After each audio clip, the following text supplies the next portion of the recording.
दुनिया में असंभव नाम की कोई चीज नहीं होती। ये केवल आपके मन द्वारा खड़ी की गई दीवार है। आइए दोस्तों, संडे के सुबह 7 बजे मोटिवेशन मंत्रा में समझते हैं वो एक चीज जो असंभव को संभव बना देगी। तो दोस्तों, कोशिश ही वो चीज है जो पहाड़ हो, नदी हो, बाधा हो, गरीबी हो, परिस्थिति हो, सब कुछ को पार कर सकती है। वो एक बात क्या है जो असंभव को संभव बना सकती है? यह है लगातार कोशिश करना। इसे हम कहते हैं परसिस्टेंट एफर्ट। तो वह शक्ति जो नो को यस में बदल देगी, हार को अनुभव में बदल देगी, असंभव को संभव में बदल देगी, वो है निरंतर प्रयास। तो आपने सुना होगा, अगर झांसी की रानी लक्ष्मीबाई एक बहुत अच्छी योद्धा रही, लेकिन वो घुड़सवारी नहीं कर सकती थी। उनको घुड़सवारी नहीं आती थी, तलवारबाजी आती थी, वो जो है छुरी, तलवार और सभी हथियारों को चलाना बहुत अच्छे से जानती थी, लेकिन घुड़सवारी उनको नहीं आती थी। हम पढ़ते हैं कि जब उन पर संकट आया तो उन्होंने एक रात में ही घोड़े पर चढ़ने और उतरने का अभ्यास किया। लगभग 100 से ज्यादा बार वो घोड़े से चढ़ी और उतरी। कई बार गिरी, पहली बार, दूसरी बार, तीसरी बार, चोट लगी, थकान हुई, पर रुकी नहीं। और कहा जाता है कि सुबह होते तक ही उन्होंने घुड़सवारी सीख ली। तो क्या समझ में आया कि लगातार प्रयास, निरंतर प्रयास ही गलतियों से सीखकर आगे बढ़ने में हमें मदद करता है।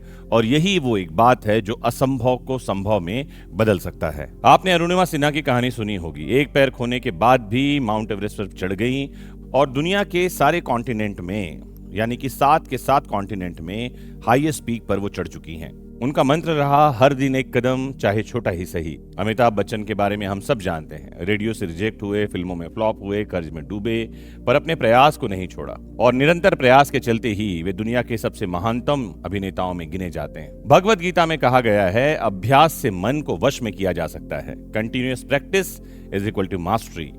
अपने योग सूत्र में पतंजलि कहते हैं, अभ्यासस्तु दीर्घकाल नैरंतर्य सत्कार पूर्वक। वह अभ्यास जो लंबे समय तक बिना रुके किया जाता है, सम्मान पूर्वक किया जाता है, वह असंभव को संभव में बदल देता है। उपनिषद कहते हैं, धीरे धीरे प्रयास करते रहने से पर्वत भी झुक जाते हैं। तो लोग लगातार कोशिश क्यों नहीं करते, लगातार प्रयास क्यों नहीं करते? एक तो कारण है इमीडिएट रिजल्ट की चाह। बीज बोकर अगले ही दिन फल चाहते हैं। एक है जिम्मेदारी से भागना। लगातार कोशिश अनुशासन मांगती है। एक है फियर ऑफ फेलियर। हार के बारे में सोचते रहते हैं और प्रयास करना छोड़ देते हैं। एक है सोसाइटी का दबाव, लोग क्या कहेंगे, ये लोगों को मार डाल रहा है। और एक है विल पावर की कमी। मन चाहता है कि सब आसान हो और कठिन राह पर चलने से वो बचना चाहता है। ध्यान रखना है, यदि राह आसान है इसका मतलब लक्ष्य छोटा है। कहा भी गया है कि यदि आपका लक्ष्य आपको डराता नहीं है और लोग उस पर हंस नहीं रहे हैं, इसका मतलब है कि आपका लक्ष्य महान नहीं है। आइए असंभव को संभव बनाने के 9 गुरु मंत्र आपको देकर जाता हूं। लिख लीजिए, याद रखिए, इनको जीवन में अपनाइए और यहां से जीवन का हर असंभव लक्ष्य संभव में बदल जाएगा। सबसे पहले, रोज 1% सुधार। ध्यान रखना है, जब आप रोज अपने आप में 1% सुधार करेंगे तो 365 गुना बेहतर हो जाएंगे आप साल के खत्म होते होते। छोटी जीत का जश्न मनाना है। यह मन को अगला कदम उठाने की ताकत देता है। सीखने की आग को जीवित रखना है। जहां सीख होती है वहीं तो प्रगति होती है। ध्यान रखना है, जीवन में डिसिप्लिन को अपनाना है। मोटिवेशन आता जाता रहता है, अनुशासन योजना को पूरा करता है। डिसिप्लिन ज्यादा बड़ा है मोटिवेशन से, और डिसिप्लिन से जो मोटिवेशन आएगा वो लंबे समय तक टिका रहेगा। असफलता को फीडबैक मानना है, गलती को गुरु मानना है, असफलता को मार्गदर्शक मानना है। सीखते रहना है आगे बढ़ने के लिए।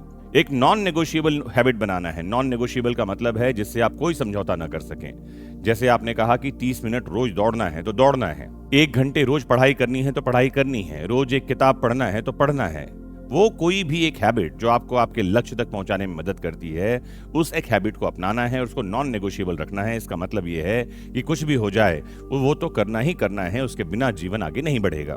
लक्ष्य को हिस्सों में बांट देना है। बड़ा लक्ष्य डराता है, छोटे हिस्से प्रेरित करते हैं, इसीलिए बड़े लक्ष्य को छोटे छोटे लक्ष्यों में बांटना है। माहौल बनाना है आसपास, जिसे हम एनवायरनमेंट कहते हैं। काम करने की जगह, पढ़ने की जगह, समय, सिस्टम, एक एनवायरनमेंट बनाइए जो आपको प्रेरित करे आपके लक्ष्य तक आगे बढ़ने के लिए। और सबसे इंपॉर्टेंट है, धैर्य रखो। कहा गया है कि धीरे धीरे रे मना धीरे ही सब होए, माली सींचे 100 घड़ा, ऋतु आए फल होए। जब ऋतु आएगी तो उसमें फल आएगा। ध्यान रखना है कि घड़े से पौधे को सींचने पर फल नहीं आता, घड़े से पौधे को सींचने पर फूल नहीं आता। फल और फूल का ऋतु होती है, उसका मौसम होता है। कर्तव्य लगातार करना है, पौधे का ध्यान रखना है, पानी देना है, सींचना है, खाद डालना है। फल तो तब आएगा जब उसका मौसम आएगा। इसके कहते हैं धैर्य रखना। चलिए जाते जाते एक प्रैक्टिकल रूटीन दे जाता हूं, आपको क्या करना है। तो सुबह 10 मिनट समय दीजिए, आज के 3 लक्ष्यों को लिखिए, एक बड़ा काम तय कीजिए और उन्हें दिन के समाप्त होते होते तक पूरा कीजिए। दोपहर में 5 मिनट का समय दीजिए। अपने आप से पूछिए, क्या मैं अपनी निरंतरता यानी कंसिस्टेंसी को निभा रहा हूं? क्या मैं कंसिस्टेंट होकर काम कर रहा हूं? क्या मैं धीरे धीरे अपने लक्ष्य की ओर आगे बढ़ रहा हूं? शाम का 15 मिनट निकालिए, आज की प्रगति को लिखिए, जो नहीं कर पाए उसे कल करने के लिए प्लान कीजिए। रात का 3 मिनट दीजिए, सोचिए, क्या मैं आज असंभव के एक कदम करीब गया? क्या मैंने असंभव को संभव बनाने की दिशा में कदम बढ़ाया? क्या मैं निरंतर प्रयास कर रहा हूं? चिंतन करना है, चिंता नहीं करना है।